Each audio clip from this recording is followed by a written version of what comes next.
Untrained letting agents teaching their staff. Today, I'm joined by Nicol Nightingale, who is former regional exec for Propertymark in the East Midlands, just sold her letting agency and now is an asset manager in Leicester.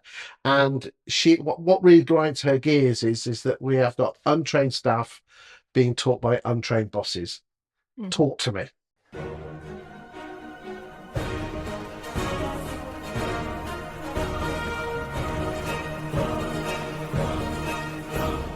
Don't get me wrong, Chris. There are some agencies out there who do it really well, but the majority do not. And even in some of the agencies that I've worked in, I can give you examples. One, during my interview, I asked the owner of the agency, how do you deal with right to rent checks? It had recently come into force at the time, and I thought that was quite a relevant question. He said, oh, good question. I don't know the answer, but the office manager will. So he asked the office manager. He said, oh, I don't know about that, but our lettings administrator will. I asked the lettings administrator, and she said, oh, the referencing agency do that for us. I said, but the referencing agency can't do that for you. It has to be done in person. You have to see the individual and their original document, like their passport, in person. The agency, referencing agency, hundreds of miles away, can't do that for you. Well, that's how we've done it. And it took me weeks and weeks to break her out of that because that's how she'd been told to do it. That's what she thought was the process. And trying to then retrain her was so difficult. Now, I started out many years ago, about 17 years ago, working for one of the big corporates. And they actually had a qualified solicitor, Simon Gillespie, working in-house.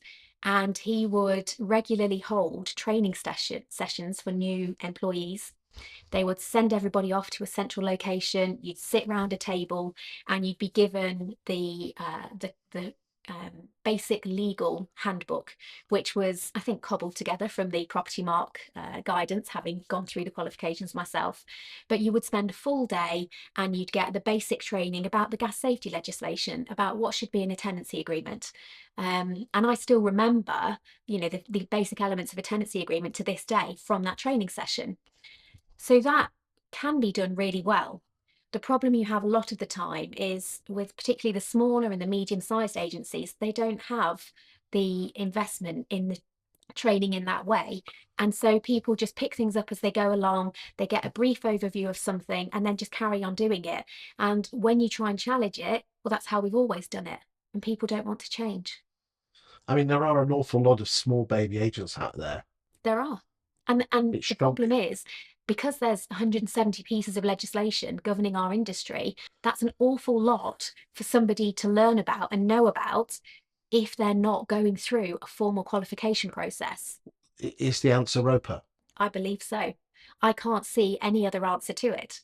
The problem is going to continue with having this divide between the good agents, the ones who want to be qualified, who want to ensure that they're giving their clients accurate information and guidance, and those who think they know what they're doing when in reality they don't. The only way to address it is to level the playing field and make it a legal requirement.